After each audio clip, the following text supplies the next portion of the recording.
Good morning.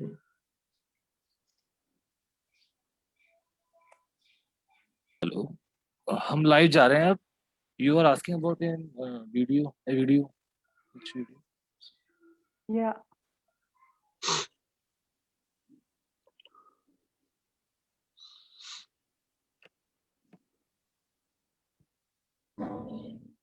I think we should go live without that video because time.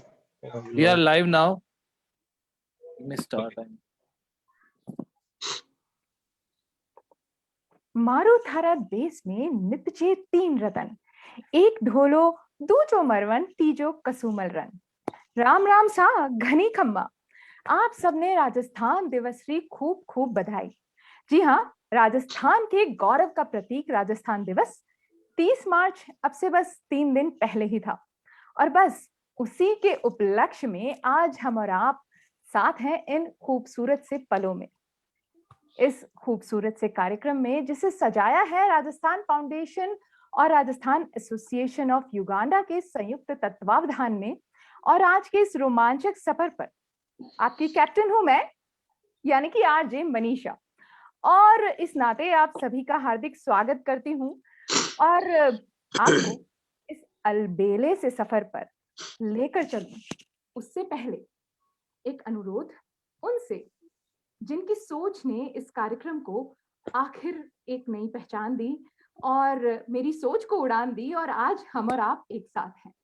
जी हाँ, Uganda से Rajasthan association के chairman Rajesh चपलोद, जिन्होंने सोचा, संकल्पना की, मुझसे बात की कि हम क्या प्रोग्राम कर सकते हैं राजस्थान फाउंडेशन के इस खूबसूरत से पटल पर, और तब आज के इस प्रोग्राम की नींव पड़ी।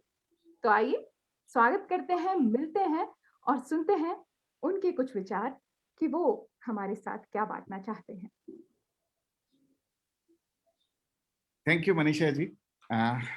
Shri Dheeraj ji, commissioner Rajasthan foundation, leaders of Rajasthan around the globe, our host for tonight, Mrs. Manisha Kanthalia, and our guest, Shri Amra Ramji, Hargovind Rana ji, Rachna Rathod ji, and Shri Dr. Duggar ji. I, on behalf of Rajasthani Association Uganda, welcomes you all for this Rajasthan Day celebration.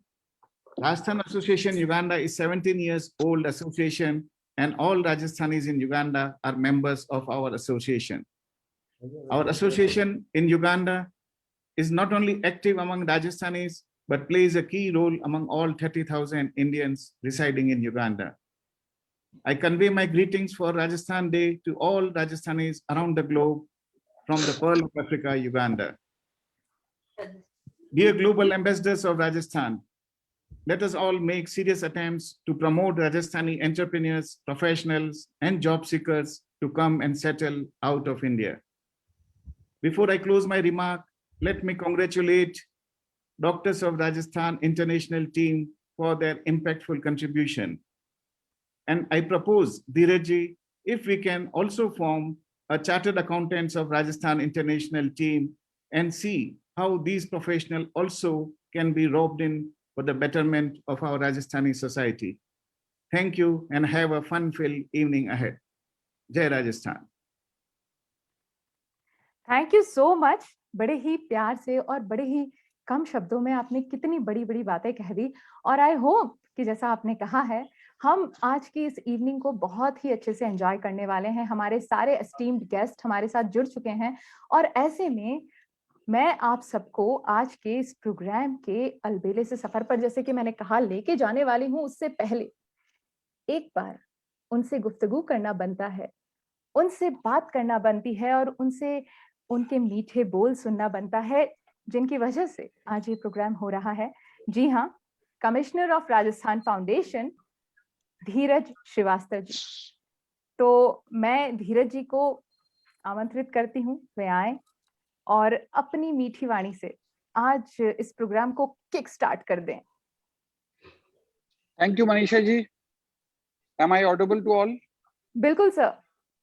So first of all, a big thanks to you and Rajasthan Association of Uganda and Rajesh Chaplot ji especially, who took special effort to organize this program on the eve of 72nd Rajasthan Day celebration.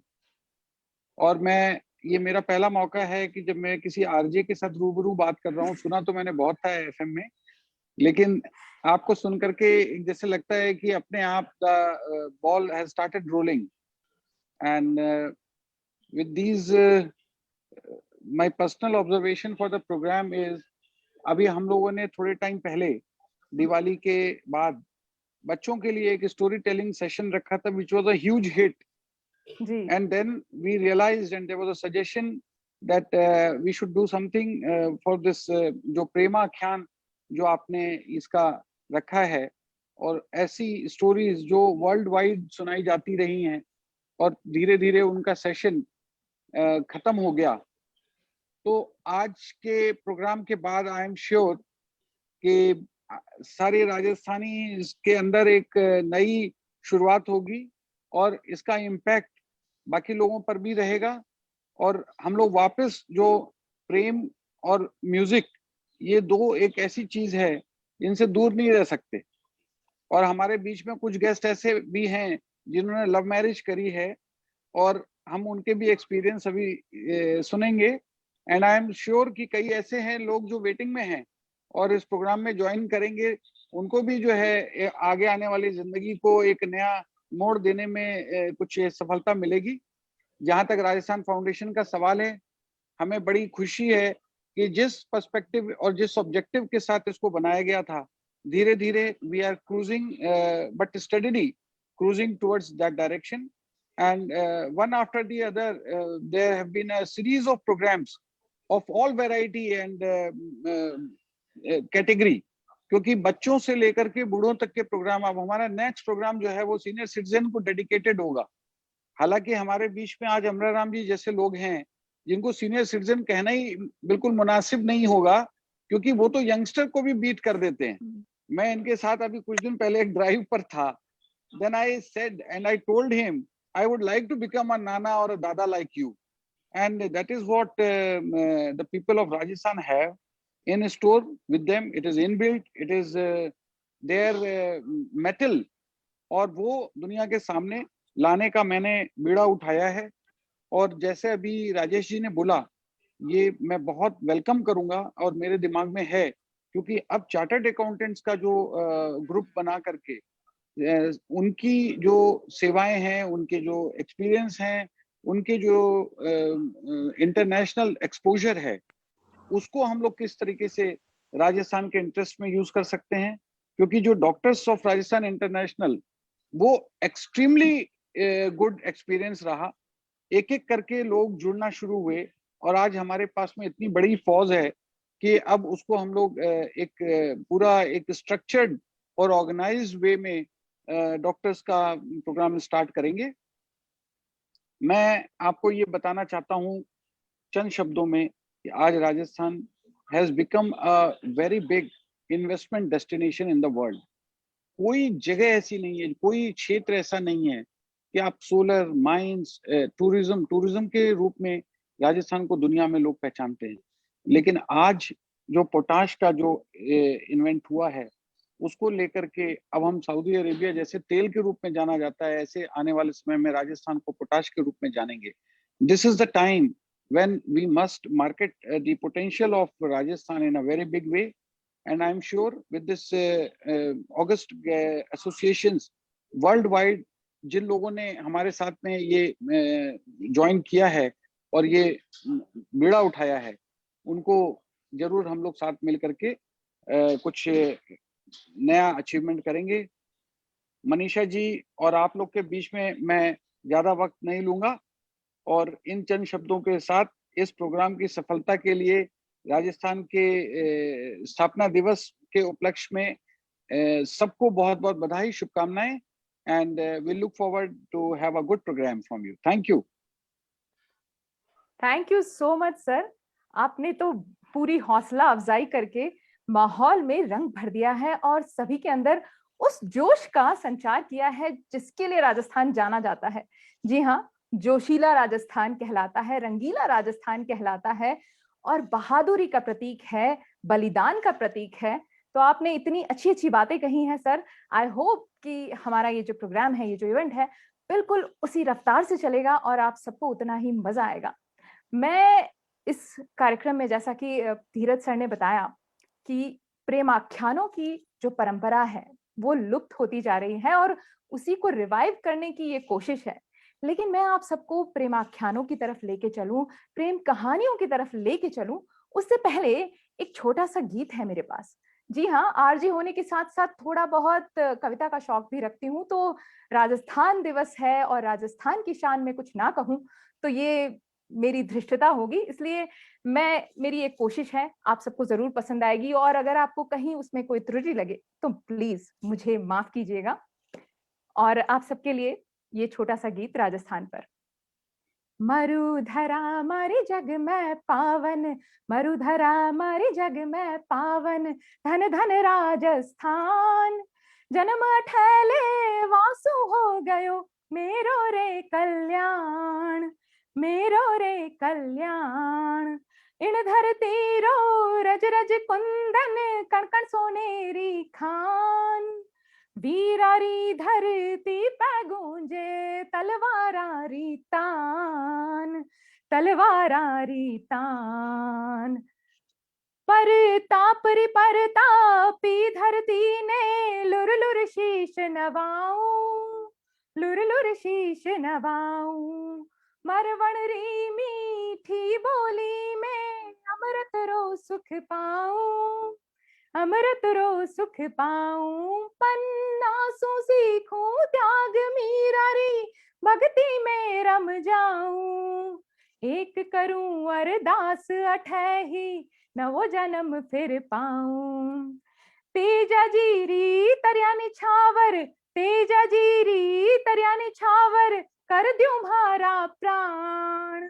जन्म ठहले वासु हो गयो, मेरो रे कल्याण, मेरो रे कल्याण। पृथ्वीराज सो पूत है रो, पद्मन जेड़ी नार। जो हर री लपटा में दम के, कर सोला श्रृंगार। हाड़ी रानी शीश आपड़ो, हाड़ी रानी शीश आपड़ो, काट दले तलवार। केसरिया पग बांध दे बैया ने, ऊंची ललकार। माटी सींच रगत सूराखे, माटी सींच रगत सूराखे, शास्त्र धर्म रियान। जन्म ठहले वासु हो गयो, मेरो रे कल्याण। गोरार बादल साया, स्वामी भक्त महान। चेटक रीटा पासों बढ़ गई, हल्दी घाटी री शान। रूठी रानी री जगती में, रूठी रानी री जगती में, अमर बनी पहचान। किण किण री बाता बतलाऊं, किण रो करूं बखान। जुग जुग जीवे अमर रेवे, जुग जुग जीवे अमर रेवे, बलिदानी राजस्थान। जन्म ठहले वासु हो गयो, मेरो रे कल्याण, मेरो रे कल्याण। बहुत बहुत धन्यवाद। और उम्मीद है कि इस गीत ने जी, मैं रचना जी को देख सकती हूँ ताली बजाते हुए, धीरज जी को देख सकती हूँ मुस्कुराते हुए। आप सबकी मुस्कुराहट इस बात की द्योतक है कि आपको गीत पसंद आया। Thank you so much Narendra Singh ji, जो आप टेक्सास यूएसए से हमें देख रहे हैं। आपके इस प्यारे से कमेंट के लिए भी शुक्रिया। और चलिए, जैसे कि मैं आप सबको इस गीत में बता रही थी कि राजस्थान जो है वो बलिदानों का राज्य है, लेकिन बलिदान जहां इसकी माटी में कूट कूट कर भरे हैं, उसी तरह कला और संस्कृति भी कूट कूट कर भरी है। और कला और संस्कृति के साथ साथ कई सारी परंपराएं इस माटी में मिलती है। और जैसे कि हम सबने पहले ही बात की है कि आज हम एक लुप्त होती सी परंपरा को नया कलेवर देकर आप सबके साथ बांट लेना चाहते हैं। तो चलिए चलते हैं और इन प्रेमाख्यानों की तरफ बढ़ते हैं। पहली कहानी मैं आप सबको सुनाती हूँ। जी हाँ, मैं कहानी कहूंगी, क्योंकि प्रेमाख्यानों की जो परंपरा है उसमें गद्य और पद्य का मिश्रण होता था, लेकिन उसे मैं आज अपने ढंग से, अपने तरीके से आप सबके सामने रखना चाहती हूँ। और बहुत-बहुत धन्यवाद जो लोग भी हमें सब यहाँ पर सुन रहे हैं, देख रहे हैं, और उसके साथ-साथ उन सब का धन्यवाद जो हमें फेसबुक से देख रहे हैं और हमारे साथ जुड़े हुए हैं। आप सभी के लिए मैं रखती हूँ पहली कहानी। सन 1400 से 1500 सदी की बात है ये। ज्यादा पुरानी ना होकर भी बहुत पुरानी। धूमली गांव के लोगों ने कही कही थी अपनी जबानी। होनहार, बहादुर, ताकतवर और उस पर भी खूबसूरत सी शख्सियत का मालिक था उनका राजकुमार, राजकुमार जेठवा।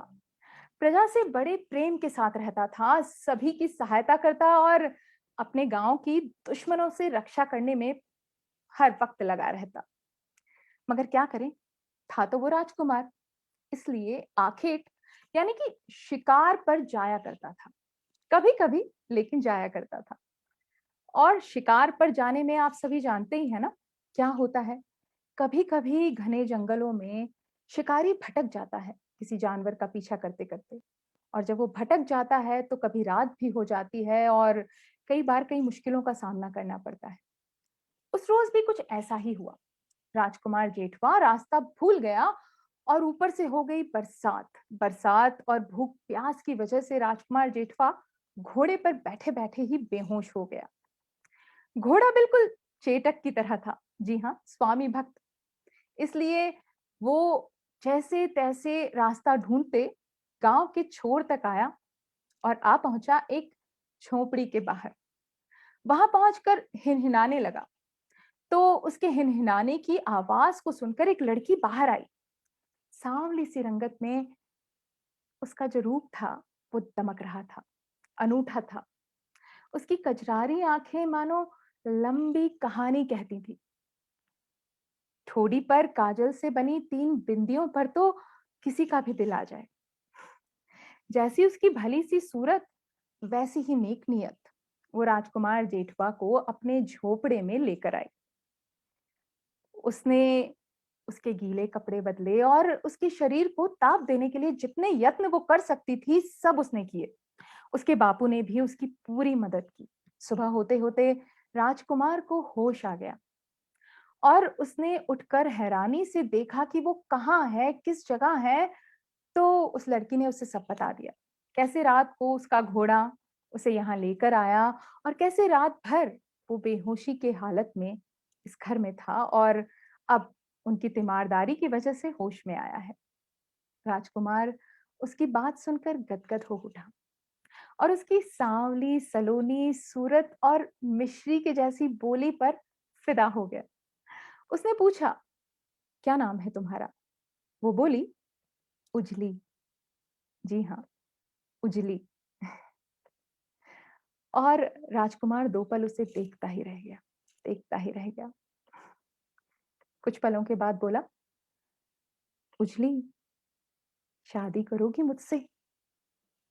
और उजली मानो कोई सपना देखा हो उसने, लेकिन ये तो हकीकत थी। और रात भर में राजकुमार की सेवा करते करते खुद उजली के मन में राजकुमार को लेकर ऐसी ही फीलिंग्स डेवलप हो गई थी। तो उजली ने शर्मा कर मुस्कुराकर हाँ कह दिया। यहां मैं आपको बता दूं कि ये जो उजली थी वो अमरा चारण की बेटी थी। चारण यानी कि वो लोग जो राजाओं की सभाओं में उनकी तारीफ में कसीदे पढ़ते हैं, कविताएं लिखते हैं, मगर राजा या सामंतों से उनकी कोई बराबरी नहीं होती। कहाँ झोपड़ा, कहाँ महल, मगर प्रीत ये सब कहाँ जानती है। और जानती है तो भी जानकर अनजान बनी रहती है। ये लोग भी बने रहे। राजकुमार जेठवा उस प्यार की मीठी सी कसक लिए अपने महलों को चला और उजली उसकी याद में नेह का दीपक जलाए उसकी राह तकने लगी। दिन बीता, महीने बीते और जब साल भी गुजरने लगा तो उजली से रहा नहीं गया। वो पहुंच गई जेठवा के महल, मगर उसे तो चौकीदार ने ही दुत्कार दिया। पर ना प्यार ने हार मानी, ना उजली ने। वो हर रोज जाती, बेइज्जत होती, वापस आती, फिर अगले रोज वहां पहुंच जाती। आखिरकार एक दिन चौकीदार ने तंग आकर उसे रानी के सामने पेश कर ही दिया, मगर रानी को तो अपना राजसी गौरव, उसकी मर्यादा बड़ी प्यारी थी। उन्होंने इनकार कर दिया और जेठवा को बुलवाकर उससे भी इनकार करवा दिया। दरअसल इतने दिनों में जेठवा अपनी मां को मना नहीं पाया था और उस वक्त उसे अपनी मां का अपमान नहीं करना था, इसलिए उसने ना कह दिया। इतने दिनों के अपमान के बाद आज के इस तिरस्कार ने, खास तौर पर जेठवा के तिरस्कार ने, उजली को गुस्से से भर दिया। उसी गुस्से में उसने जेठवा को श्राप दे डाला और वहां से चली गई। इश्क में घायल दीवानी और ऊपर से साफ दिल की लड़की, उसकी तड़प असर दिखा गई। जेठवा बीमार पड़ा और 2 ही दिन में चल बसा। उजली ने जब उसके मरने की खबर सुनी, उसने भी उसी वक्त प्राण त्याग दिए और लैला और मजनू की तरह ये दोनों मरने के बाद ही एक पाए। तो प्रथम कहानी का यहाँ समापन होता है, जैसे सत्यनारायण कथा में पहले अध्याय का समापन होता है। बहुत बहुत धन्यवाद अमरा राम जी, आपकी क्लैपिंग मुझे दिखाई दे रही है, बहुत बहुत शुक्रिया। मुझे लगता है पहली कहानी ने आपको जरूर, वो जो 1400 से 1500 सदी का दौर था, जरूर वहां पर आपको लेके गई होगी और आपने कुछ कुछ वैसा महसूस किया होगा और आपने कुछ कुछ वैसा फिल्मों में भी देखा होगा। लेकिन अब जब हमने ये कहानी कह दी है, और जैसे कि मैंने आपसे कहा, सत्यनारायण की कथा में एक कथा के अध्याय के बाद कुछ बीच में होता है, भजन होते हैं, कीर्तन होता है। तो हम यहाँ भजन कीर्तन तो नहीं करेंगे, लेकिन हमारे बीच कुछ ऐसे लोग हैं जिन्होंने हमारी सभ्यता, हमारी संस्कृति का परचम विदेशों में भी लहरा के रखा है, जो बरसों से अपने देश से बाहर रह रहे हैं, भारत से बाहर रह रहे हैं, राजस्थान से बाहर रह रहे हैं, लेकिन राजस्थान की सभ्यता, राजस्थान की संस्कृति को अपने अंदर इस तरह जीवित किया है और जिस देश में वो रह रहे हैं उस देश में कुछ इस तरह से जीवित किया है कि आज वो परदेश में राजस्थान को ले आए हैं। ऐसे ही लोगों से आपको मिलवाना है मुझे, ऐसे 2 बड़ी हस्तियों से आपको मिलवाना है मुझे, और उनमें से पहली हस्ती जिनका तारुफ मैं आपको देने जा रही हूँ, वो 40 साल से नाइजीरिया में रह रहे हैं। और नाइजीरिया में जब राजस्थानी समाज की नींव पड़ी थी तो वो उसके फाउंडर मेंबर थे। जी हाँ, वो उसके फाउंडर मेंबर थे और उसके बाद 20 सालों से उस फाउंडेशन के चेयरमैन हैं। करीब 200 से 250 परिवारों का ये एसोसिएशन है, जिसे ये बहुत ही बेहतरीन तरीके से संचालित करते हैं, एक अनुशासन, एक प्यार के साथ। एक पिता की तरह उन्होंने उस संस्थान को जीवित रखा है और उसे इतना आगे तक ले गए हैं कि नाइजीरिया के प्रमुख संस्थाओं में से एक मानी जाती है राजस्थान एसोसिएशन, और बहुत ही बड़े-बड़े और बहुत ही अच्छे-अच्छे काम करवाते हैं राजस्थान एसोसिएशन के लोग। तो आइए मिलते हैं, स्वागत करते हैं डॉक्टर जी, नहीं, डॉक्टर नहीं कहूंगी, पहले चीफ, क्योंकि नाइजीरिया की गवर्नमेंट ने उन्हें ये उपाधि दी है उनकी सोशल सर्विस के लिए, इसलिए इस उपाधि का उनके नाम के साथ जुड़ा होना बहुत जरूरी है। चीफ डॉक्टर JC दुक्कड़, आइए हम उनसे सुनते हैं उनके अनुभव, उनसे जानते हैं कि किस तरह राजस्थान को जीवंत किया है नाइजीरिया में। Thank you Manisha. जी, गणी खम्मा। गणी खम्मा सर। श्री श्रीवास्तव जी, श्री चपलो साहब और जो भी मेरे साथ यहाँ जुड़े हुए हैं राजस्थान दिवस पे, सबका आपको बधाई देता हूँ। And very happy to that know that the initiative has been taken by the Rajasthan government to celebrate the Rajasthan Pravasi Rajasthan Divas, and I am glad that we are associated today with you. As Manisha has said that I am in Africa for last 43 years. Out of that 36 years I am in Nigeria, and I was there 6 years plus in Tanzania. And my whole family, and we have been here and enjoyed the country. In sometime in 1985, we were few members who have gathered together and led by Mr. Naren Somani of Bhilwara, and we formed the association Rajasthani Samaj, Lagos, Nigeria. And today we are more than 250 members. Unfortunately, this year, because of the COVID, we could not organize many functions as everywhere else. But in the past, our association was one of the most active association in Nigeria, most disciplined and very vibrant. We had a good artist, and not only that, our children did very well in the school and won most of the prizes are in the merit awards in the school. I am proud to be associated with this association.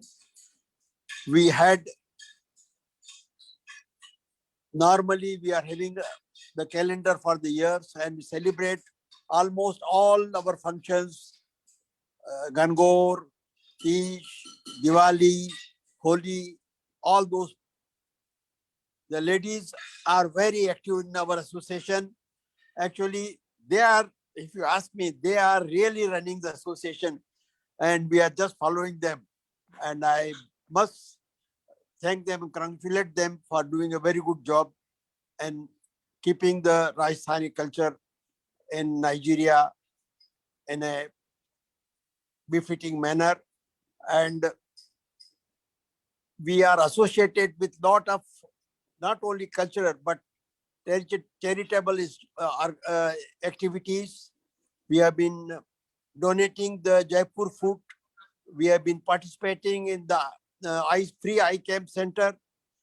Also, our members have been donating the blood to the needy Nigerians, and many more. We have been doing it, and I'm happy that we got this association registered now. Up till now, it was not registered. We have now got registered, and we have our accounts. All these years, accounts were running in my personal name, but now we have the accounts. We are a registered association in Nigeria, and I thank you, Sri Vasavji, Manisha, and Chaplotji for organizing this event, and I'm happy to participate in this. Thank you very much. Thank you very much. Wish you all the best. Thank you so much Duggar ji, और बहुत अच्छा लगा आपसे बात करके। राजस्थान के मैं तो एसोसिएटेड हूँ ही नाइजीरिया से, क्योंकि केनिया में आने से पहले मैं कई साल नाइजीरिया में रहकर आई हूँ, इसलिए मैं जानती हूँ, लेकिन बाकी सब लोगों को भी सुनकर जरूर खुशी होगी।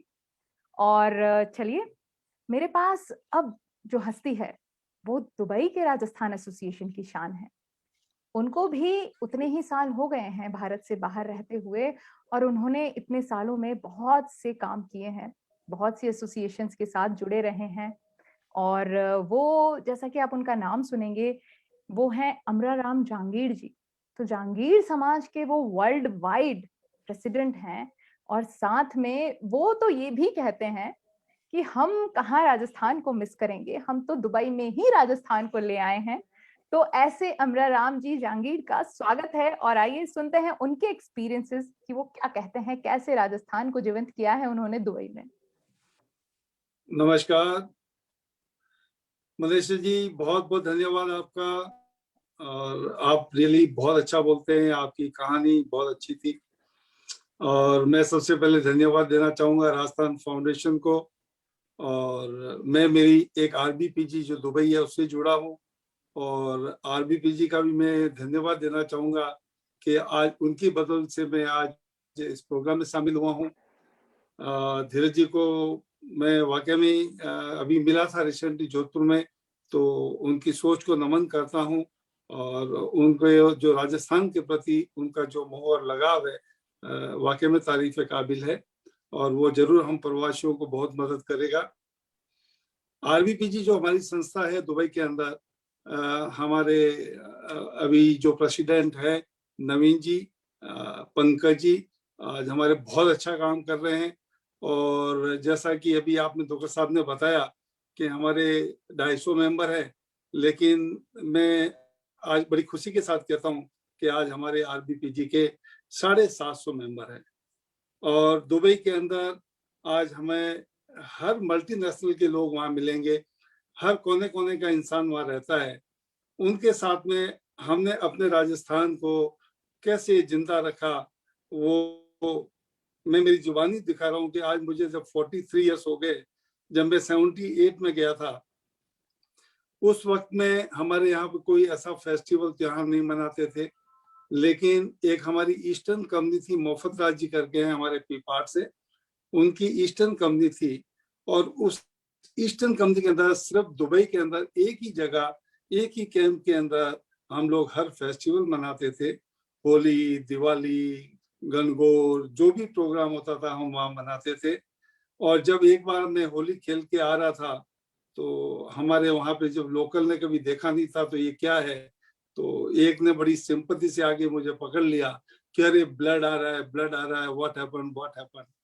तो इस तरह से हम लोग ने अपने राजस्थान को वहां पे हर प्रोग्राम के लिए, चाहे गणगौर हो, चाहे तीज हो, चाहे होली हो, चाहे दिवाली हो, हम लोगों ने हमेशा पूरी जोश खरोश के साथ भी मनाते हैं। और हमारे यहाँ जो जितने भी राजस्थानी हैं वो इकट्ठे होते हैं और हमें राजस्थानी खाना खाते हैं, राजस्थानी हम लोग डांसेस करते हैं, राजस्थानी ड्रेसेस पहनते हैं। उसके अंदर हम लोग ने क्या किया था कि मेरी शुरू से एक ऐसी हॉबी थी राजस्थान के लिए कि मैं मेरे राजस्थान को हर जगह प्रमोट करूं और सबको मालूम हो कि राजस्थान एक क्या है। जैसा मनीषा जी ने बताया, वो वाकई में एक वीरों की धरती है। और जैसे कि आपने बताया कि राजा महाराजा जो थे, उन राजा महाराजाओं के वक्त के अंदर आज जो हमारे त्योहार या जो भी या बहादुरी के किस्से थे, वाकई में तारीफ के काबिल थे। लेकिन वहां पे रह के हम लोगों ने ये किया कि आज मेरे परिवार के अंदर मैंने कभी भी मेरे राजस्थान को मेरे दिल से नहीं निकाला। चाहे वो खाना पीना हो, चाहे रहने के संस्कार हो, चाहे घर में पहनने के कपड़े हो, और सबसे बड़ी बात थी कि मेरे घर के अंदर लैंग्वेज हमारी मारवाड़ी ही बोली जाती थी, क्योंकि बच्चे वहीं जन्मे और उन्होंने यूके में एजुकेशन लिया, वहां लिया। फिर भी आज मेरे बच्चे बड़े अच्छी तरह से आज मारवाड़ी बोलते हैं, घर में मारवाड़ी बोलते हैं, और राजस्थान भी आते हैं तो उनको कभी फील नहीं होता है कि ये राजस्थानी नहीं है। मेरा शुरू से, जैसा कि मनीषा जी को मैंने बताया था, मैंने 1981 में एक इंग्लिश हॉस्पिटल ज्वाइन किया था। That was the first English hospital in Sharjah. उसके अंदर मेरे ख्याल से राजस्थान का तो मैं एक ही आदमी था और बाकी सब मल्टीनेशनल लोग थे और 2 इंडियन और थे। बाकी हमारा कम से कम 400 का स्टाफ था उसके अंदर, all over the world, European, American, everybody. उसके अंदर सबसे बड़ी मजे की बात ये थी कि हमारा एनुअल फंक्शन जब भी होता था या किसी की पार्टी या कुछ होता था, उसके अंदर मैं राजस्थान की प्रस्तुति हमेशा देता था। चाहे कोई भी प्रोग्राम हो, उसके अंदर हम लोग प्ले करते थे। प्ले के अंदर जैसे कि कुछ ब्रिटिश नर्सेस थी, उन्होंने बोला कि आपके राजस्थान में शादी कैसे होती है, तो हमने दूल्हा बनाया, दुल्हन बनाई, फिर उनकी शादी रचाई, फिर उसके अंदर एक कुंड लगाया, उसके अंदर हवन किए, तो वही राजस्थान में इस तरह से शादियां होती है। तो इस तरह से हमने हमेशा अपने राजस्थान को दुबई के अंदर आज जिंदा रखा वहां पे। और आज की डेट के अंदर हमारे राजस्थानी जो आरबीपीजी जो है वो इतना बेहतरीन काम कर रही है कि आज हमारा पूरा वर्ल्ड दुबई से जुड़ा हुआ है। आज हमारे जितने भी वेबिनार प्रोग्राम होते हैं या जो कुछ भी होता है, बड़े बड़े कवि आते हैं, कुछ सिंगर भी आते हैं, वो सिर्फ आरबीपीजी की बदौलत से आते हैं। जबकि मैंने कंपनी शुरू की थी तो मेरा एक ही हॉबी थी मनीषा जी, कि मैं कहीं कोई पार्टी में नहीं जाता था। मैं मेरे सिर्फ वर्कर्स थे, मेरे पास उस टाइम 200-300 वर्कर थे, और उस वर्कर के लिए मैं 31st का प्रोग्राम करता था और उसके अंदर लोकल जितने भी कलाकार थे मैं उनको लेता था, और प्लस मैं कुछ कलाकार राजस्थान से बुलाता था और वहां से बुला के उनका प्रोग्राम के साथ में उनको भी ऐड करता था। उसके अंदर एक शैलेश लोढ़ा जी भी है, जो कि आज जी। तारक मेहता के बहुत बड़े आर्टिस्ट हैं। उस्ताद सुल्तान खान साहब थे, पद्म विभूषण थे, उनकी तो अब डेथ हो गई है। वो भी मेरे बहुत अच्छे मित्र थे और कला का मैं हमेशा प्रेमी रहा हूँ। जैसे हर्ष जी हैं हमारे, ये भी कला के बहुत अच्छे प्रेमी है। तो कला से मैंने हमेशा प्रेम किया है, चाहे कला हो चाहे कुछ भी हो, हमने प्रेम किया है। लेकिन आज हमारी राजस्थान की कला किसी से कम नहीं है। जी। हमारे पास में हाथ का हुनर है और उस हुनर को हम लोगों ने पूरे वर्ल्ड के अंदर लोहा मनवाया है। पूरे वर्ल्ड के अंदर आज हमारे राजस्थानी हुनर, चाहे वो मैसन का काम हो, चाहे कारपेंटर का काम हो, चाहे पेंटिंग का काम हो, आज राजस्थान की हर जगह पे हैंडीक्राफ्ट हो, हर जगह पर फेमस है। और मेरी खुद की एक पर्सनल कहानी ये है कि आज मेरा वहाँ जमना और आज मेरा वहाँ पे सब लोगों की मदद से एक कामयाब होने का किस्सा ये है कि एक ऐसा प्रोजेक्ट आया था, उस प्रोजेक्ट को सब लोगों ने मना कर दिया था कि भी 45 डेज के अंदर एक प्रोजेक्ट पूरा करना था। हमारे डॉक्टर शेख फैसल अल कासमी जो रूलिंग फैमिली से थे शारजा में, उस प्रोजेक्ट को मैंने चैलेंज एक्सेप्ट किया और चैलेंज 45 डेज के अंदर मुझे कंप्लीट करना था। और आप बिलीव नहीं करेंगे, by the grace of God और हमारे राजस्थानियों की जो ताकत थी, हमने उसको 45 डेज के अंदर कंप्लीट किया। और आज जहाँ कहीं भी अगर कोई जाते हैं हम क्लाइंट के पास में, तो पहले कहते हैं are you Rajasthani, will award you the job. और हम जहाँ कहीं भी काम करते हैं, हमारी मेरी इंटीरियर की कंपनी है, हम जहाँ कहीं भी काम करते हैं, कुछ भी करते हैं, लेकिन उसके अंदर एक राजस्थान की छाप को जरूर छोड़ते हैं कि ये चीज हमारे राजस्थान से है और हम लोग को फ्री ऑफ कॉस्ट करके देते हैं कि ये हमारा एक मॉडल यहाँ पे रहेगा। क्या बात है सर, बहुत बहुत ही ग्रेट। बड़ा अच्छा एक्सपीरियंस आपने बताया, बड़ा मजा आ रहा है कि हाँ दुबई में राजस्थान का इतना काम आप कर रहे हैं। बहुत बहुत शुक्रिया सर, बड़ा मजा आया आपसे बात करके और आपकी बातों से बहुत इंस्पिरेशन मिला है। आई होप जितने लोग सुन रहे हैं उन सबको भी आपने इंस्पायर किया होगा। Thank you so much sir. Thank you very much, thank you very much. और चलिए अब चलते हैं दूसरी कहानी की तरफ, क्योंकि कहानी सुनने के लिए आप लोग यहाँ आए हैं तो कहानी तो मुझे सुनानी है। दूसरी कहानी जो है वो है मूमल और महेंद्र की। उस मूमल की जिसकी मेढ़ी यानी कि उसका जो भव्य महल था, उसका कुछ अवशेष आज भी है। कहाँ है जी? वो है लाडवा गांव में, काक नदी के किनारे। काक नदी वैसे तो अब पूरी तरह से सूख गई है, उस जमाने में बहा करती थी, लेकिन उस नदी के किनारे बना हुआ वो जर्जर सा महल, जिसे मूमल की मेढ़ी के नाम से जानते हैं और पर्यटक उसे देखने भी जाते हैं, वो आज भी वहां है। तो चलिए मैं सुनाती हूँ आपको महेंद्र और मूमल की कहानी। कहते हैं मूमल जो थी वो बड़ी ही प्यारी थी। हमारे लोक गीतों में ऐसा कहा गया है कि उसकी जुल्फ जैसे काली नागिन, आंखें जैसे मय के प्याले, होठ पंखुड़ी गुलाब की, और बोले तो ऐसा लगता जैसे शहद घुल गया हो हवाओं में। मूमल राजपूत राजा नंद की बेटी थी और महेंद्र अमरकोट का बांका राजकुमार। दोनों की नजरें मिली एक शाही मेले में और दिलों का आदान प्रदान हो गया। इसके बाद हर रात महेंद्र अपने सांड पर बैठकर मूमल से मिलने उसकी मेढ़ी पर आया करता था। उन दिनों काक नदी में पानी अपने पूरे प्रवाह के साथ बहा करता था, मगर इश्क के दीवाने कहाँ मानते हैं ना। वो हर रात उस बहती नदी को पार कर कर अपनी मोहब्बत की एक झलक को पाने के लिए जाता था, उसकी मीठी बोली सुनने को जाता था। और इधर मूमल भी बड़ी बेसब्री से शाम से ही तैयार होकर उसके आने की राह देखती। खूबसूरत तो वो थी ही, मगर 16 श्रृंगार के साथ और भी निखर उठती। मूमल की एक बहन भी थी, सुमल। वो मूमल की तरह ना तो उतनी खूबसूरत थी, ना श्रृंगार पटार उसकी फेरिस्त में कहीं आते थे। वो जैसे आजकल कहते हैं ना टॉम बॉय, बस वैसी ही थी वो। लेकिन अपनी बहन से बहुत प्यार करती थी और एक दिन जिद पकड़ के बैठ गई कि आज तो मुझे महेंद्र से मिलना ही है। क्योंकि जब तक मैं मिलूंगी नहीं, मैं पिताजी से कैसे कहूंगी कि तुम्हारी और उसकी शादी कर दी जाए।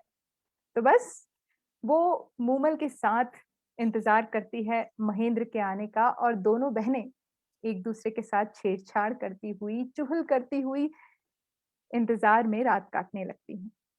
इधर उस रोज महेंद्र को कुछ ज्यादा ही वक्त लग जाता है आने में। उसके भी राजकाज का काम है ना, तो खत्म करके जब तक आता है काफी देर हो जाती है। इतनी देर हो जाती है कि दोनों बहनों को नींद आ जाती है। तो सवेरा होने से थोड़ा पहले जब महेंद्र पहुंचता है मूमल की मेढ़ी और कूदकर उसके शयन कक्ष में आता है, तो देखकर उल्टे पैर लौट जाता है, फिर कभी ना लौटने के लिए। आप सोच रहे होंगे कि ऐसा क्या देख लिया उसने।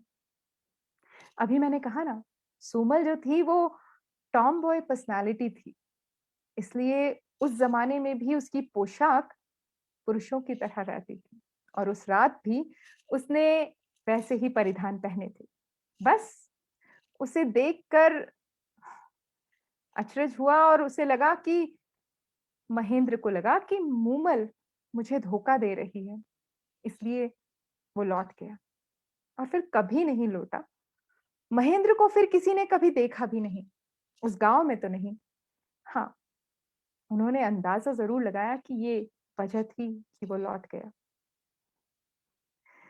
महेंद्र कभी नहीं आया और मूमल सारी जिंदगी कभी ना खत्म होने वाले इंतजार में तड़प कर रह गई। कभी कभी लगता है ये प्रेम कहानियां अक्सर अधूरी क्यों रह जाती हैं। ये सवाल उठता है मेरे मन में, और कई बार मुझे इसका जवाब सूझता है, कई बार नहीं सूझता है, और तब सोचती हूँ कि क्या किया जाए। लेकिन कई बार कई सवाल ऐसे होते हैं जो बड़े आसान होते हैं, जिनका जवाब कोई भी दे सकता है। और जब हम कहानियों की इतनी बातें कर रहे हैं, तो मुझे मालूम है कि आप कहीं ना कहीं इन कहानियों में, कहानियों के सागर में गोते लगा रहे हैं, खो गए हैं। तो मेरा अभी इस वक्त दिल ये कहता है कि आपको वापस लेकर आऊं, आप लोगों के साथ थोड़ी बातचीत करूं, कुछ गुफ्तगू करूं, कुछ सवाल पूछूं जिनके जवाब आप आसानी से दे सकते हैं। तो चलिए एक छोटा सा क्विज हो जाए। क्विज राजस्थान के खान पान पर ही है, और करना आपको सिर्फ इतना है कि आप रेज हैंड ये कर दीजिए, या फिर सवाल का जवाब आपको अगर आता है तो आप कमेंट सेक्शन में लिख दीजिए। चलिए देखते हैं किस किस सवाल का जवाब किस किस को आता है, और अगर आप हाथ उठाएंगे तो जरूर हम आपसे गुफ्तगू करेंगे, आपसे बात करेंगे और जानेंगे उस सवाल के जवाब के डिटेल्स के बारे में। बड़े आसान आसान सवाल है। तो पहला सवाल आपके लिए आपकी कंप्यूटर स्क्रीन पर नहीं आएगा, मैं ही पूछने वाली हूं आपसे, और सवाल है ये कि राजस्थान के किस शहर के पापड़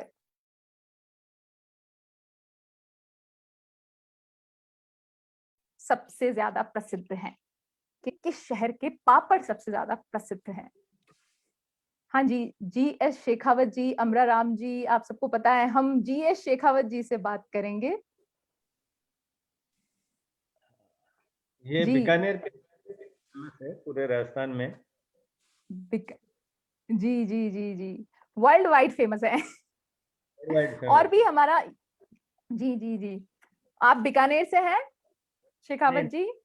मैं वहाँ का स्टूडेंट रहा हूँ, मैंने एमबीबीएस बीकानेर से किया है। अच्छा अच्छा अच्छा।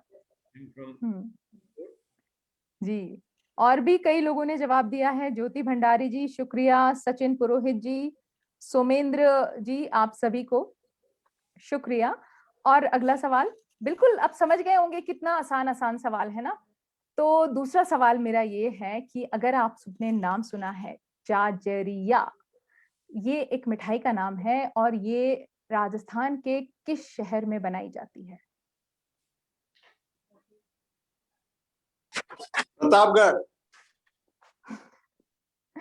जी प्रतापगढ़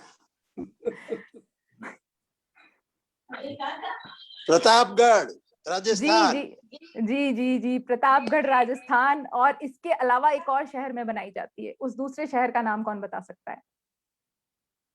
ये जो आपने जाजरिया बोला, इसमें दो तरह के जाजरिये बनते हैं। एक बनता है हमारे यहाँ पे जो हरे चने आते हैं जिनको हम लीलवा कहते हैं उनका, और दूसरा बनता है भुट्टे का। तो भुट्टे का जाजरिया किस शहर में बनता है? मेवाड़ उदयपुर।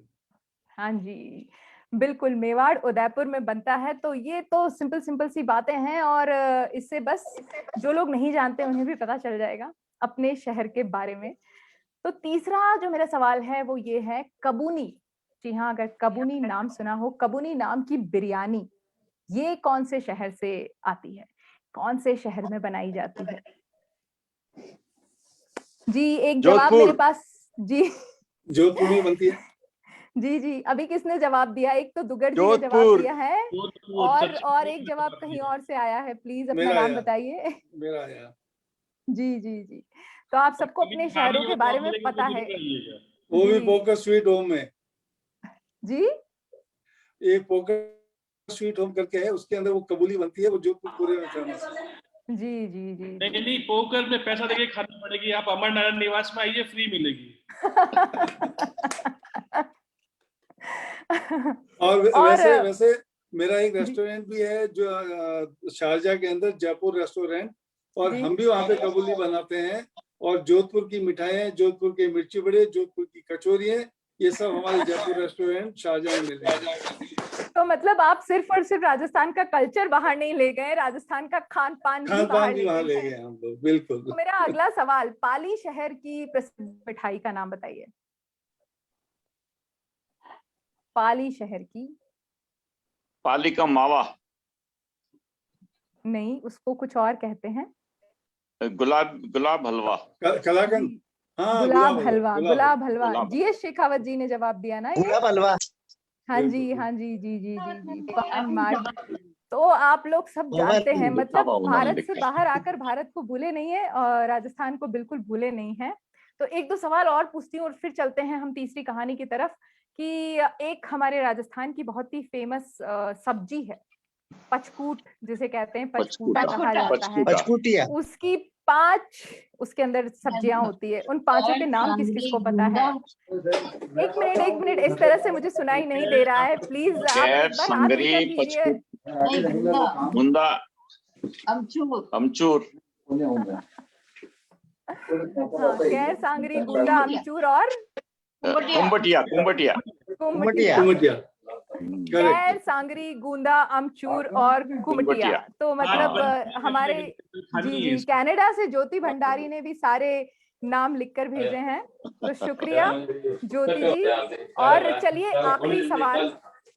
आखिरी सवाल इस मौसम के अनुसार ही है वो सवाल कि कांजी वड़ा राजस्थान में बनाया जाता है, वो किस त्योहार पर खास तौर से बनाया जाता है? शीतलाष्टमी। शील सप्तमी।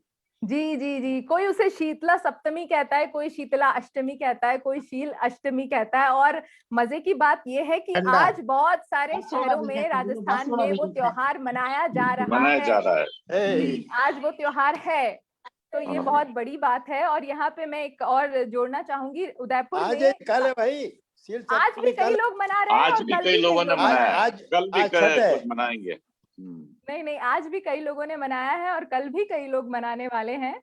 तो वो तिथि को अपने हिसाब से देखकर और मनाते हैं। तो आज वो त्योहार मनाया जा रहा है। और इसमें मैं यहाँ आप सबके साथ जोड़ना चाहूंगी कि उदयपुर में खासतौर से, उदयपुर के पास के गाँवों में खासतौर से आज एक अलग चीज बनाई जाती है जो सिर्फ और सिर्फ, क्योंकि मैं वहां से आती हूँ इसलिए बता रही हूँ कि वहीं पर होती है।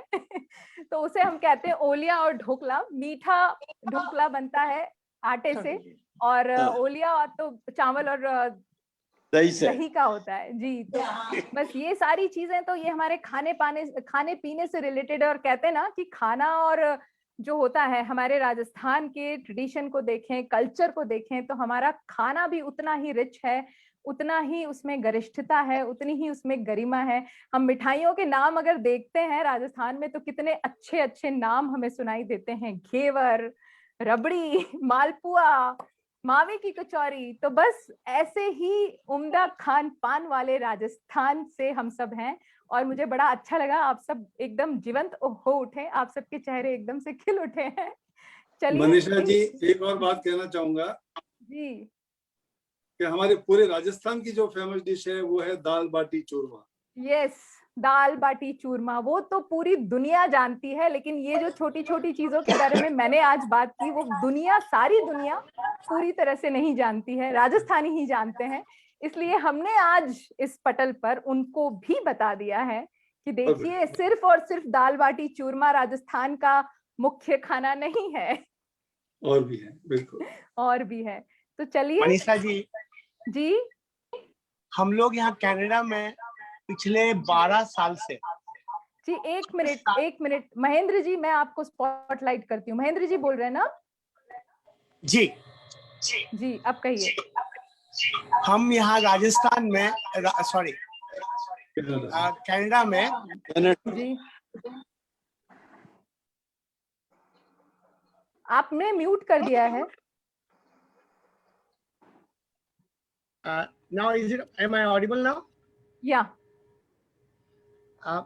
हम यहाँ राजस्थान एसोसिएशन का हर साल एक पिकनिक करते हैं जी, जहाँ पे हमारा जो हर साल जो खाना होता है, हर बार 200 से 300 400 लोग उसमें अटेंड करते हैं फैमिलीज के, और काफी उसमें पॉलिटिकल एमपीपीज को भी हम इनवाइट करते हैं खाना। लेकिन हमारा मेन्यू फिक्स है, दाल बाटी चूरमा और गट्टे की सब्जी, वो कभी भी चेंज नहीं होता। उसके अलावा 10-12 आइटम 15 आइटम और जुड़ जाए, पर ये मस्ट होता है। And this is how we promote Rajasthan here every year. नहीं, वो हर जगह पर है, वो हर जगह पर ऐसा ही है जो भी भारत से बाहर रहते हैं।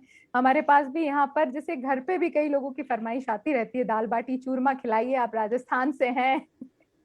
तो चलिए, इस दाल बाटी चूरमे की धरती से आपको सुनाती हूँ अब मैं तीसरी कहानी आज की। और जो तीसरी कहानी है, अब तक सुनी दोनों कहानियों से अलग, यानी कि इस कहानी का होने वाला है सुखद अंत। तो चलिए मिलवाती हूँ इसके किरदारों से। इस कहानी के मुख्य किरदार हैं केहर और कंवल। जुल्फ जिसकी घटा, मुस्कान जिसकी कातिल, आंखें समंदर और चेहरा मानो चैत्री गुलाब का वो फूल जो सिर्फ और सिर्फ हल्दी घाटी में खिलता है। उस पर से चाल जैसे नागिन, ऐसी थी वो कंवल। लेकिन कंवल अक्सर कीचड़ में खिलता है ना, बस कंवल भी एक वैश्या जवाहर पातुर की बेटी थी। और ये जो दोनों माँ बेटी थे, ये गुजरात के बादशाह महमूद शाह के बुलावे पर एक बार उसके शहर, उसके दरबार में नृत्य करने गए।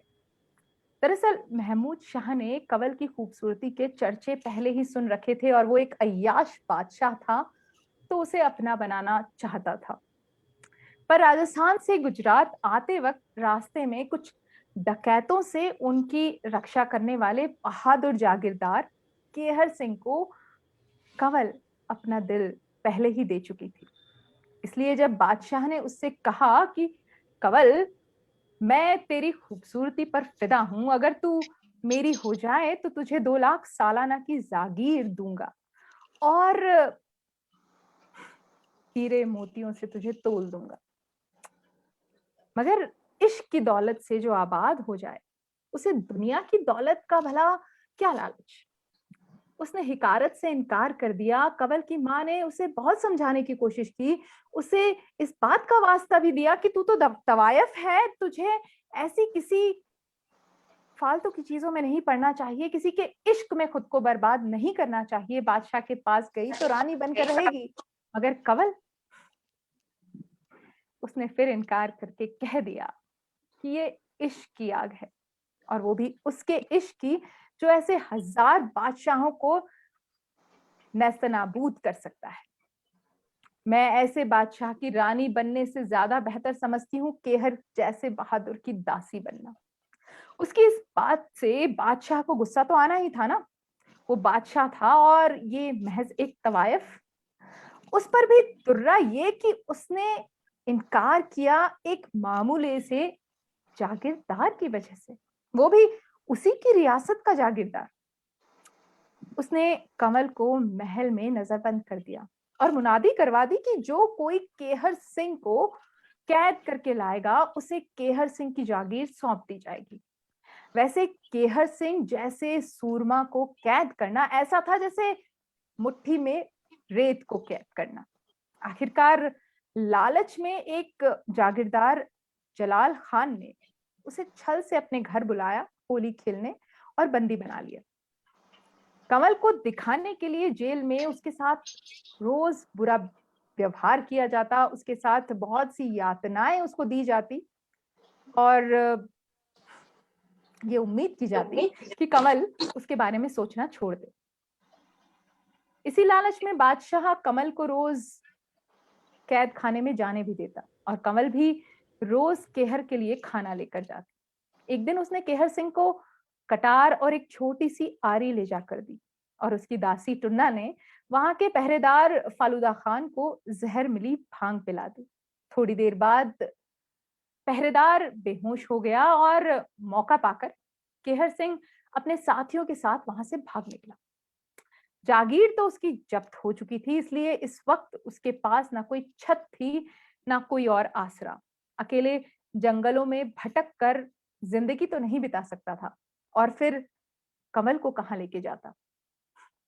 रग रग में राजपूती खून भी उबाल मार रहा था, बदला भी लेना था उससे बादशाह से और अपनी मोहब्बत भी हासिल करनी थी। इसलिए उसने मेवाड़ के पास के गांव के मुखिया गंगो भील से मदद मांगी और गंगो भील ने भी उसे अपने अधीन 60 गांवों के भीलों का समर्थन दे दिया। इधर बादशाह महमूद शाह को कहाँ चैन पड़ने वाला था। उसने बहुत से लोग भेजे, बहुत से सिपाही, बहुत से सिपह सल्लार भी भेजे केहर सिंह को मारने के लिए, लेकिन उनमें से कोई लौट कर नहीं आया। आई तो बस उनकी लाशें। इस बीच उसने ये भी सुना कि जलाल खान की तलवार ने केहर सिंह के 2 टुकड़े कर दिए। कंवल जितना केहर सिंह की बहादुरी के किस्से सुनती उतनी खुश होती और बादशाह उतना ही जल भुनकर राख हो जाता, मगर वो कुछ कर नहीं पा रहा था क्योंकि उसका कोई भी सामंत, कोई भी सेनापति केहर सिंह का एक बाल भी बांका नहीं कर पा रहा था। लेकिन कंवल जितनी खूबसूरत थी उतनी बुद्धिमान भी, और इश्क के अगर 100 दुश्मन हो तो 2-4 दोस्त भी मिल ही जाते हैं ना। उसके पास काम करने वाली जो उसकी नौकरानी थी टुन्ना, उसी का भाई जो एक नाई था, वो केहर सिंह के साथ मिला हुआ था और कंवल ने उसी के साथ केहर सिंह को यह संदेशा भिजवाया कि राजस्थान के व्यापारी मुंद्रा की बारात अजमेर से अहमदाबाद आ रही है, तुम भी बस उस बारात में भेस बदल कर आ जाना। बाकी क्या करना है जब तुम आओगे तब मैं बताऊंगी। तो जी अजमेर से बारात भी चली और चलकर अहमदाबाद भी पहुंची और उस बारात में रास्ते में शामिल हुआ एक जोगी और उसके 4 चेले। जोगी कौन? वही अपना केहर सिंह और बाकी उसके साथी। पहुंचकर खबर पहुंचाई कंवल को। कंवल के मन में पूरी योजना तैयार थी, जिसे दासी ने बारात देखने के बहाने जाकर केहर सिंह को सुना दिया। केहर सिंह को तो योजना में आखिरी वक्त पर काम करना था, लेकिन कंवल ने अपनी योजना पर काम करना शुरू कर दिया था, जिसके मुताबिक वो बादशाह से बड़े ही प्यार से पेश आ रही थी। उसने बादशाह के सामने शादी का प्रस्ताव भी रखा कि अगर आप मुझे पाना चाहते हैं तो मुझसे शादी कर लीजिए। बादशाह दीवानगी के आलम में था, तुरंत मान गया। मगर फिर कंवल ने उससे कहा कि शादी की मेरी कुछ शर्तें भी हैं, आप मानेंगे? अय्याश बादशाह ने उसकी सारी शर्तें मान ली। आप जानना चाहेंगे वो शर्तें क्या थी? जी, बहुत आसान शर्तें थी बादशाह के हिसाब से। तो शर्तें ऐसी थी कि शादी जो है मुंद्रा जी की बारात के दिन हो, विवाह हिंदू रीति रिवाज के अनुसार हो, विनायक बैठे, मंगल गीत गाए जाएं, सारी रात नौबत बजे। शादी के दिन वो एक बुलंद गुंबद नाम की जगह में रहना चाहती थी और बुलंद गुंबद में जब बादशाह आए तो आतिशबाजी हो, तोपे चलें, ढोल बजे और उसकी शादी को देखने वालों के लिए किसी तरह की कोई रोक टोक ना हो। और साथ में उसने ये कहा कि मेरी माँ को यानी कि जवाहर पातुर को भी पालकी में बैठकर उसी दिन बुलंद गुंबज के अंदर लेकर आना है। वो कहते हैं ना, इश्क और जंग में सब जायज है।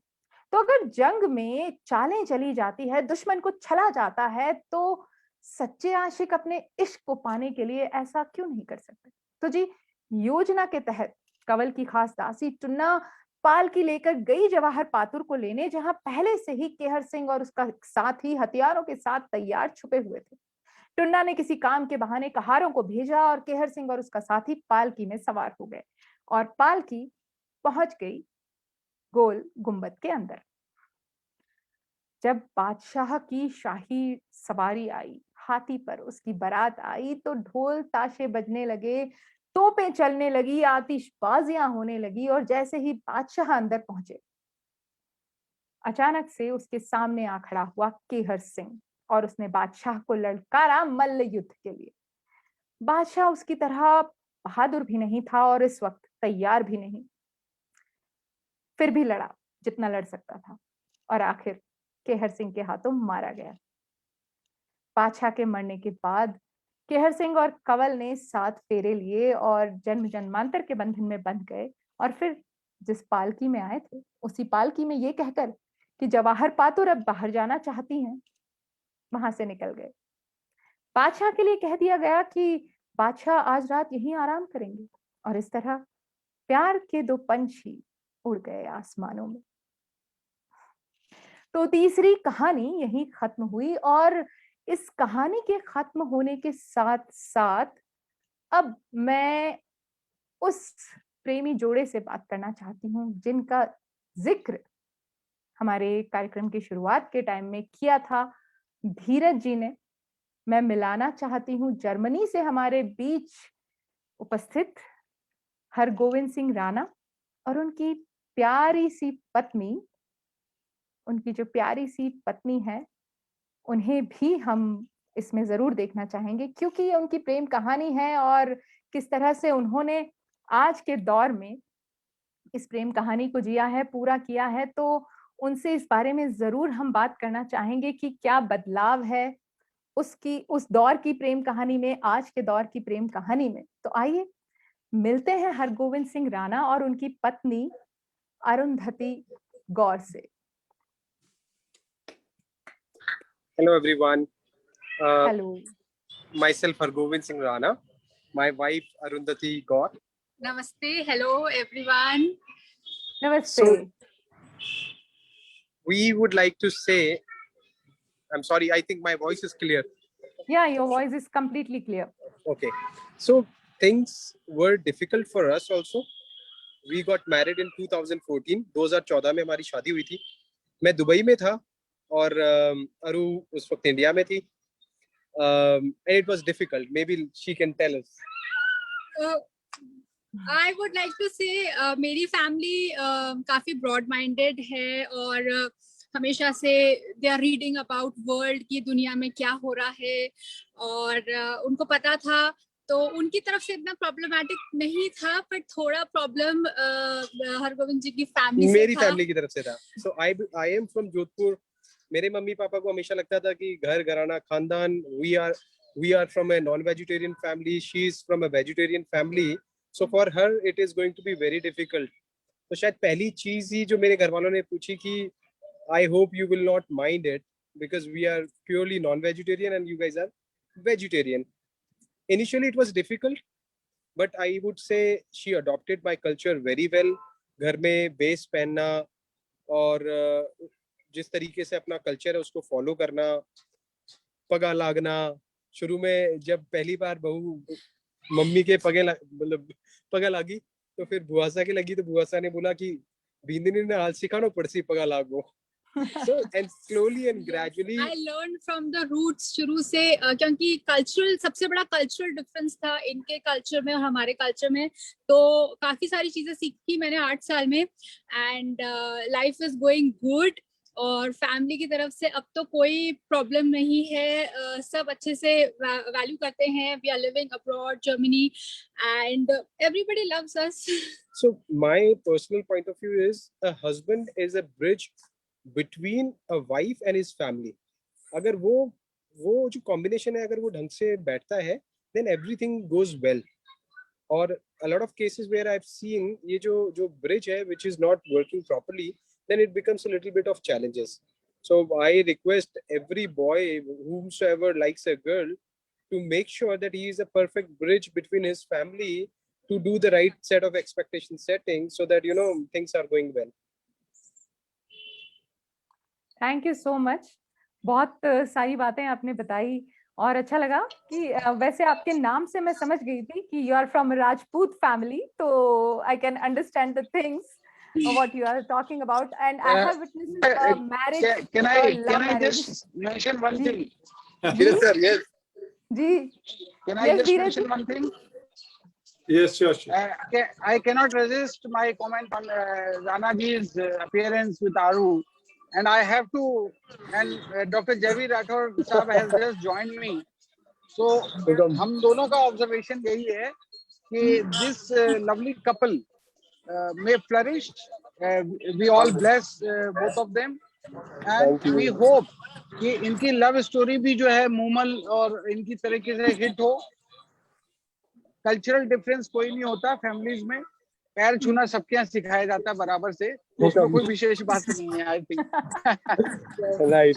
So Aru, you have Thank you picked so up much. well, and you have made your place in that family. That much I can see and I can feel, and I am sure whatever I have learned from Hargobind ji so far, so all is well, and we wish you all the best. Thank you. Thank you so much. Thank you so much everyone. Thank you so much Dheeraj ji कि आपने भी अपना comment दिया और इस conversation को और भी ज्यादा जो कहते हैं ना लाइवली बना दिया। Thank you so much Rana ji, आपकी बातें सुनकर बड़ा मजा आया, अच्छा लगा। इनफैक्ट मैंने भी एक लव मैरिज को एक बार विटनेस किया था जहां लड़की ब्राह्मण थी और लड़का राजपूत था, तो आई नो कि क्या क्या चीजें वहां होती है। इनफैक्ट मैंने उनकी लव स्टोरी पर एक कहानी लिखी, literally it was so nice. तो चलिए अभी मेरे सामने जो दो एक खूबसूरत couple, oh wow, thank you so much for waving to us the little princess of your family. Let's move on and let's meet Rachna Rathore. Rachna Rathore जो है, she is a girl working in Hong Kong, और वहां पर जो वो काम कर रही हैं वो औरतों के लिए, महिलाओं के लिए, उनको सोसाइटी में सही जगह दिलाने के लिए वो काम कर रही हैं। एक तरह से सोशल सर्विस वो कर रही हैं हांगकांग यूनिवर्सिटी के साथ मिलकर। तो आइए हम उनसे मिलते हैं, उनका नजरिया भी जानते हैं। Hello Rachna. Thank you so much, Manisha. I hope everybody can listen to me. Sure. Come on, everyone. And मैं सबसे पहले thank you बोलना चाहूँगी राजस्थान फाउंडेशन को and Rajasthan association of Uganda को for this wonderful opportunity, और वो भी राजस्थान दिवस के मौके पे कि लाइक हमको सबको यहाँ पे मिलने का और बातें करने का और अपने experiences शेयर करने का मौका मिला। And Manisha, you're doing a wonderful job. I mean, like, it's been wonderful, like listening all these your stories, and like, you know, great to know like a lot of different personalities from different corner of the world. और कई अच्छी बातें भी जानने को मिली कि पाली का गुलाब हलवा अब खाना ही पड़ेगा। And in the end, thank you so much. हम सबके favorite dear sir को, so like for another opportunity to be here, and like, you know, we all are talking. So, मैं पिछले 15 साल से हांगकांग में रहती हूँ, और जैसा जहांगीर सर ने बोला कि लाइक बाहर कैसा भी हो, विदेशी चमक दमक जो भी होती है, बट घर में हम चाहते हैं कि लाइक, यू नो, राजस्थान को ही हम लोग रखें, और हम उसी को अलाइव रखने की कोशिश करते हैं, चाहे खान पान हो, चाहे रहन सहन हो, चाहे वेशभूषा हो, तीज त्योहार हो, उन सबको हम लोग आगे ले जाके और लाइक, यू नो, अपना कल्चर शेयर करने की कोशिश करते हैं। मैं चाहती हूँ कि लाइक मैं अपने सन से ज्यादा राजस्थानी में, मारवाड़ी में बात करूँ, और वो समझता सब है, बट जवाब मुझे इंग्लिश में सुनाई देता है actually, which is fine. I mean, like, I don't really mind it, but at least वो सीख रहा है, वो भी हमारे लिए बहुत अच्छी बात है। और मुझे गर्व है आप सब लोग के साथ में कि लाइक मैं इस धरती से जुड़ी हुई हूँ। मुझे गर्व है कि मैं एक राजस्थानी हूँ, जिसकी शक्ति, भक्ति और गौरव की कहानियां, I mean like, you know, we all are delivering in this world actually।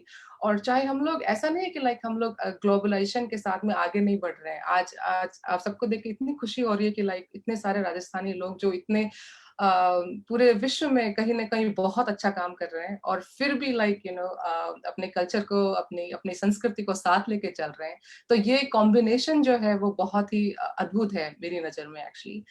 और पहले होता था कि लाइक जब भी जयपुर या दिल्ली में रहते थे 15 साल पहले, तो जहाँ मैं नागौर डिस्ट्रिक्ट से बिलोंग करती हूँ और डेगाना तहसील में मेरा गांव है। तो जहाँ भी लाइक RJ 21 की गाड़ी दिखती थी तो मुझे 2 बार पलट के देखना होता था कि लाइक ओके कौन जा रहा है, लाइक एक अलग सा फैक्टर होता था। बट यहाँ पे रह के ठीक है, आप भारतीय हैं तो भी बहुत अच्छा लगता है, और राजस्थान से हो तो लाइक एक अलग सा वो आ जाता है कि अच्छा something common to talk about it, तो वो भी एक बहुत अच्छी बात है। और मुझे लगता है कि like there are many things which we can share, and like Rajasthan की जो मीरा की भक्ति है, मीरा की जो शक्ति है, मीरा की जो कहानी है, आपने बहुत अच्छी अच्छी कहानियां बताई, but Meera is like very very close to my heart. और जस्ट बिकॉज मेरा बचपन उनको हमेशा सुनते हुए और उनके भजन सुनते हुए निकला है, तो like I mean like may be next time आप इसको भी ऐड करना। और आई होप कि आपने जो कहानी लिखी है आफ्टर हरगोविंद जी की कहानी के बाद में, maybe like next time we can also hear that. And yeah, that's it. I mean, like it's really wonderful to be here, and I wish you all the best to everybody, and also like hopefully we can all meet up. So thank you very much. Thank you so much, रचना जी। और आपने जैसे mention किया मीराबाई, तो मीराबाई तो मतलब जैसे उनका जो प्रेम था, इट्स नॉट ओनली लव, वो प्रेम और भक्ति का मिश्रण था। और हमने जो आज थीम लिया था, इट इज बेस्ड ऑन जो हमारा, जैसे हम वाकई प्रेमाख्यान कहते हैं, मीराबाई को उससे ऊंचा दर्जा मिला है। हम जरूर उनके बारे में बात करेंगे, नेक्स्ट टाइम जरूर उनकी बात भी करेंगे, क्योंकि मीराबाई मेरे भी दिल में उनके लिए बहुत इज्जत है, क्योंकि मैं उस मेवाड़ से ही आती हूँ जहाँ पे वो रही हैं कई साल तक, और उन्होंने कई सारे भजन वहां से लिखे हैं। और हम सब जब बचपन में पहली बार भजन सीखते हैं ना, तो शायद मीराबाई के भजन सबसे पहले सीखते हैं। तो बिल्कुल she is also close to my heart. Thank you so much Rachna, बड़ा अच्छा लगा। Yes, yeah. Just एक बात और मैं शेयर करना चाहूंगी कि जब मीराबाई का बहुत ज्यादा भक्ति में लीन हो चुके थे, और लाइक कई बार राजा भोजराज को लोग बोलते थे कि भाई तुम्हारी वाइफ तो बहुत मतलब किसी दूसरे के प्रेम में है, और लाइक कैसा कैसा महसूस करते हैं आप। तो लाइक भोजराज जी ने कहा था कि लाइक देखो तो सही को किसके प्रेम में है, भगवान में और लाइक मेरे में, तो एक कंपैरिजन देखो कि मैं किसके साथ में तुलना की जा रही है मेरी actually. So which is kind of a lot of stories that we can actually share. Sure, definitely. Thank you so much रचना। और जो इतनी इनोवेटिव और इतनी प्यारी प्यारी बातें हमने सुनी हैं, उनके बाद चलिए हम आज की आखिरी कहानी की तरफ चलते हैं, आज की चौथी कहानी। और ये कहानी वो कहानी है जहां से मैंने आज का ये जो सफर है वो शुरू किया था। मैंने जो कहा था पहली 2 लाइनों में कि मारू थारा देश में, यानी कि मारू और निपजे 3 रतन, एक ढोलो दूजो मरवन तीजो कसुमल रंग, तो उसी 2 लाइन के जो किरदार हैं ढोला और मारू, उनकी कहानी के साथ हम आज के इस प्रोग्राम की आखिरी कहानी जिसे बनाएंगे वो ये कहानी है। तो ये उस वक्त की बात है जब पूगल देश में राजा पिंगल राज्य करते थे और नरवर देश में राजा नल। राजा पिंगल की एक बड़ी ही प्यारी सी नन्ही सी दुलारी सी राजकुमारी थी मारवणी, और राजा नल का बेटा था ढोला। अब ये कहानी वहां की है जहां रेगिस्तान पाए जाते हैं, बरसात कम बरसती है, तो जाहिर सी बात है कि कभी कभी अकाल भी पड़ता ही था। तो उस बरस भी भीषण अकाल पड़ा। ऐसे सूखे और अकाल के दिनों में राजा पिंगल अपने परिवार के साथ अक्सर अजमेर में रहा करते थे, तो उस बरस भी वो वहीं थे। संयोग कहिए या हरी इच्छा कि उन दिनों राजा नल भी पुष्कर में अपने परिवार के साथ तीर्थ यात्रा के लिए आए। वहीं दोनों राजाओं की मुलाकातें हुई, दोस्ती हुई, और दोस्ती को प्रगाढ़ करने के लिए उन्होंने उसी वक्त अपने दुध मुहे, जी हाँ दुध मुहे बच्चे, क्योंकि उस वक्त ढोला की उम्र थी 3 साल और मारवणी सिर्फ और सिर्फ 1.5 साल की थी। आज के दौर में अगर हम सुनेंगे तो कहेंगे अरे ये क्या, ये तो बहुत ही गलत बात है, क्योंकि ये तो बाल विवाह है और आज सरकार उसे रोकने की पूरी कोशिश कर रही है, हम सब उसके अगेंस्ट है, लेकिन उस जमाने में ये सब होता था। तो उन्होंने उनकी शादी कर दी उसी वक्त। और बस उसके बाद जब मौसम बदला, वक्त बदला, तो राजा नल चले गए अपने राज्य नरवर, और बरसात हो चुकी थी, अकाल मिट चुका था, तो राजा पिंगल भी अपने राज्य पूगल में आ गए। अब बच्ची क्योंकि इतनी छोटी थी, उसे ससुराल तो नहीं भेज सकते थे, अपने पापा के साथ यानी कि अपने पिता के साथ आ गई। समय का पहिया अपनी रफ्तार से घूमता रहा और उन दोनों बच्चों को बचपन से जवानी की दहलीज पर ले आया। मारू को बचपन से ही उसके पति के बारे में बता दिया गया था और कहीं हौले से उसके मन में उस अनदेखे अनजाने हमसफर के लिए प्यार की कौंपले फूट गई थी और वो इस इंतजार में थी कि वो अपने मनमीत से कब मिलेगी। लेकिन दूसरी तरफ राजा नल ने अपने बेटे ढोला को इस शादी के बारे में कुछ भी नहीं बताया था और ऐसे में ढोला वो अपनी ही धुन में मस्त मगन बेखबर था। फिर जब युवा हुआ तो उसकी शादी मालवा देश की राजकुमारी मालवनी के साथ कर दी गई और ढोला उसके साथ खुशी से रहने लगा। इधर राजा पिंगल ने कई संदेशे भिजवाए राजा नल को कि वो आकर अपनी बहू को यानी कि मारवनी को यानी कि मारू को विधिवत विदा करके ले जाएं। मगर राजा नल उन दोनों को मिलवाने के पक्ष में थे ही नहीं, इसलिए उन दूतों को रास्ते में ही मरवा दिया करते थे। इधर मारवनी का हाल जल बिन मछली के जैसा हो गया था। इस बीच हुआ यूं कि घोड़ों के कुछ व्यापारी नरवर देश से पूगल देश में आए और उन्हीं से मारवनी को पता चला कि ढोला की जो है वो दूसरी शादी हो गई है। राजपूत वीरांगना थी, इतनी आसानी से हार तो नहीं मान सकती थी। हाँ, अब उसे उसकी सौत को स्वीकार करना पड़ता, मगर उन दिनों तो ऐसा होता था, इसलिए उसने इस बात पर गौर नहीं दिया और ढांडियों यानी कि मांगनहार यानी कि मांगने वालों के साथ संदेशा भिजवाया। उधर ढोला की पत्नी मालवनी को पता था कि मारवनी और ढोला की बचपन में शादी हो चुकी है और वो इस बात को स्वीकार नहीं करना चाहती थी, इसलिए वो भी किसी भी दूत को ढोला के आसपास आने नहीं देती थी। लेकिन इस वक्त ये ढाड़ी लोग पहुंच गए ढोला के पास। प्रेम की शक्ति से आखिर कौन कब तक जीत सकता है। पहुंच गए, ढोला को सब कुछ बता दिया और जब ढोला ने ये सब सुना तो उसके दिल में भी अपनी पहली पत्नी के लिए प्रेम के अंकुर फूट गए। वो उसी क्षण मालवनी को लेने के लिए जाने लगा, निकलने लगा, मगर मालवनी ने उसे रो रो कर रोक लिया।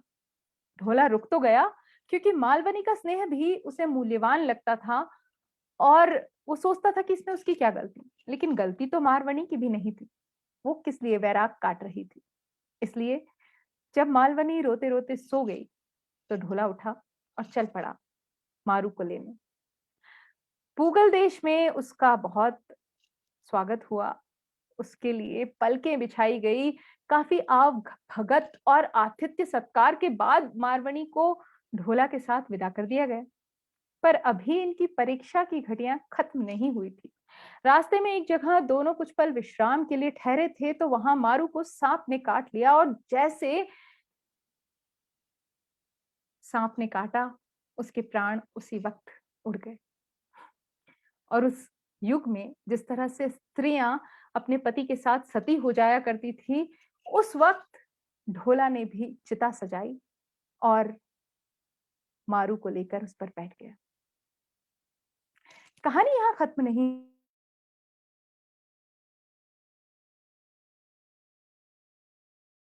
होती क्योंकि उस वक्त उनकी मौतें हैं शिव और पार्वती। इससे उन दोनों की जो प्रेम कहानी है बच जाती है।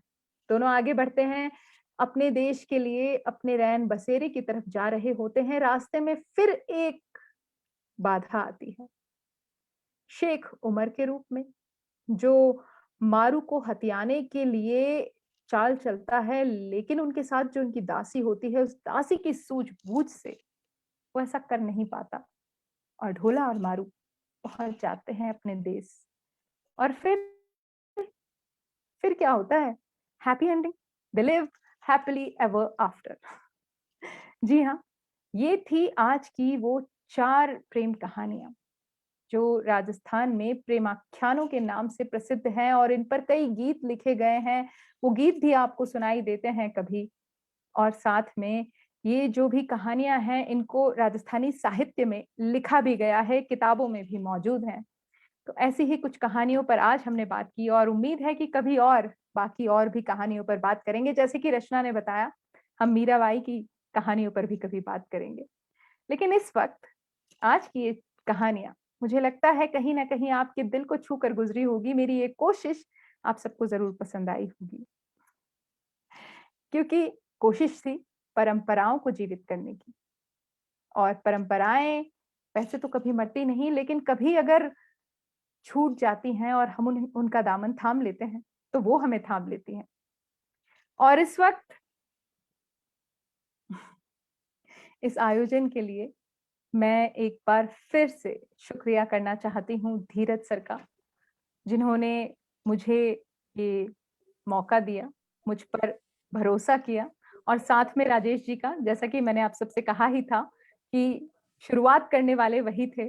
उन्होंने ही मुझसे कहा कि आप ऐसा कुछ प्लान कीजिए, कुछ कीजिए, और हमने ये प्रोग्राम फिर ऑर्गेनाइज किया और आज हमने ये प्रोग्राम देखा भी है, सुना भी है, और उम्मीद है कि आप सबको पसंद भी जरूर आया होगा। Thank you so much Mahendra ji, और बाकी सब लोगों को भी मैं शुक्रिया कहना चाहती हूँ इसी के साथ। और मैं बुलाना चाहती हूँ राजस्थान फाउंडेशन ऑफ युगांडा के एडवाइजरी बोर्ड के मेंबर मिस्टर मनीष कल्ला को, कि वो आए और कुछ शब्द कहें। Thank you so much Romit Purohit ji. Manish ji. धन्यवाद मनीषा जी। जी बहुत अच्छी तरह से संचालन किया आपने। दुनिया में सबसे अच्छी और सुंदर चीजों को देखा या छुआ नहीं जाता, उन्हें दिल से महसूस किया जाता है, और धन्यवाद उनमें से एक है। मैं मनीष कल्ला, राजस्थानी एसोसिएशन युगांडा और राजस्थानी फाउंडेशन की तरफ से आभार व्यक्त करता हूँ श्री धीरज जी श्रीवास्तव जी का, जिन्होंने इस कार्य के लिए स्वीकृति प्रदान की और हमको एक मंच दिया। मैं धन्यवाद प्रेरित करता हूँ श्री अमित जी का, जिन्होंने इस कार्यक्रम के लिए अपना पूरा सहयोग दिया। बहुत बहुत धन्यवाद मनीषा जी अगेन आपको, जिन्होंने इस प्रोग्राम को बहुत सुंदर तरीके से संचालन किया। और मैं मानता हूँ कि काफी लोगों को जो कहानियां और जो क्विज रहा उसमें बड़ा आनंद आया होगा।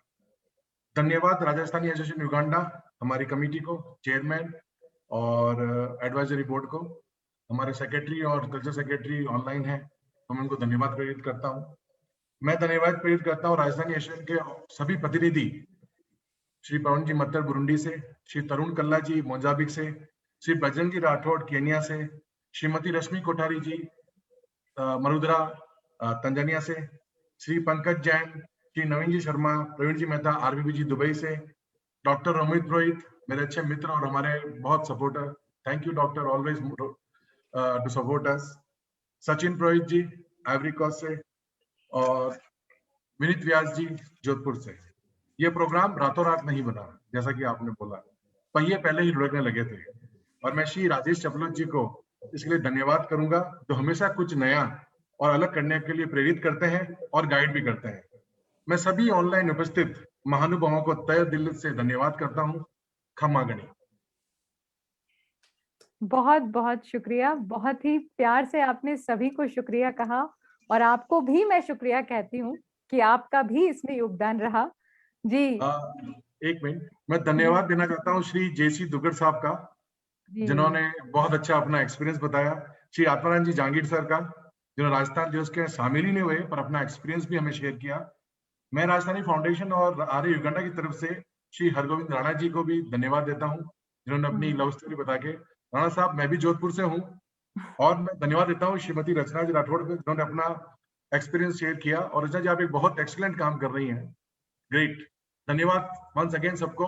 खम्मा करो जी। और एक सबसे जरूरी लोग जिनको धन्यवाद देना बनता है, वो सब जो हमारे साथ जुड़े हैं, जो हमें देख रहे हैं, जो हमें फेसबुक से देख रहे हैं, जो हमारे साथ यहाँ पर मौजूद हैं इस जूम के पटल पर, जितने लोग भी हमारे साथ जुड़े हैं, उन सभी को शुक्रिया। क्योंकि जब तक कोई देखने वाला नहीं होगा, कोई सुनने वाला नहीं होगा, तो प्रोग्राम करने में कोई मजा नहीं आएगा। इसलिए सबसे ज्यादा अहम आप लोग थे, आप लोगों की भूमिका बहुत जरूरी थी। आप सबको एक बार फिर से तहे दिल से शुक्रिया। और जिन लोगों का भी आपने नाम दिया है यहाँ पर, उन सबकी इसमें महत्वपूर्ण भूमिका रही, उन सबका महत्वपूर्ण योगदान रहा, उन सबको भी एक बार पुनः मेरी तरफ से भी शुक्रिया। और अब इस ढलती शाम में आप सबसे विदा लेने से पहले चलते चलते कुछ बातें आप सबके साथ कह देना चाहती हूँ। इन 4 पंक्तियों के साथ आप सबसे विदा लेना चाहती हूँ कि जैसे चांद के आने पर सूरज चला सूरज सॉरी जस्ट अ मिनट। जैसे शाम के ढलने पर दिन विदा लेता है, जैसे चांद के आने पर सूरज चल देता है, वक्त के इशारे पर झुककर सलाम करता हुआ, जी हाँ, वक्त के इशारे पर झुककर सलाम करता हुआ ये दिल आपको यादों में समाया रखेगा और साथ ही साथ अब आपसे चलने की विदा लेता है। खुश रहिए, मुस्कुराते रहिए, फिर कभी हम पुकारेंगे, कभी आप हमारा नाम लेकर हमें पुकारते रहिए और इसी तरह एक बात और बोलना चाहूंगा मनीषा जी के लिए। जी जी मनीषा जी, आपने बहुत अच्छा प्रोग्राम किया, लेकिन एक मेरा छोटा सा सजेशन था कि नेक्स्ट टाइम आप जब भी आएंगे तो एक राजस्थानी पोशाक पहन के अगर आप करेंगे तो बहुत शानदार लगेगा। जी, पोशाक तो राजस्थानी ही है, लेकिन आप समझ सकते हैं कि इस फ्रेम में कितना दिखाई देता है। आप देख सकते हैं मैंने जो पहना है ये लहरिया है। अच्छा, ओके। आप देख सकते हैं, लेकिन आप ये जानते हैं कि इस फ्रेम में कितना दिखाई देता है। Thank you so much. Thank you so much, Amra Ram ji, or thank you so much, everyone. It was nice meeting you all. Namaskar. Thank you.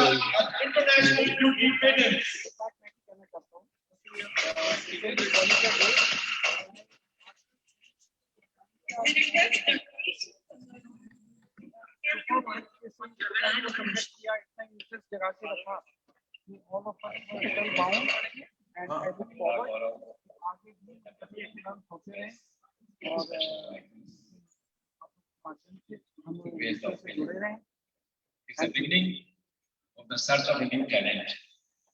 So far only.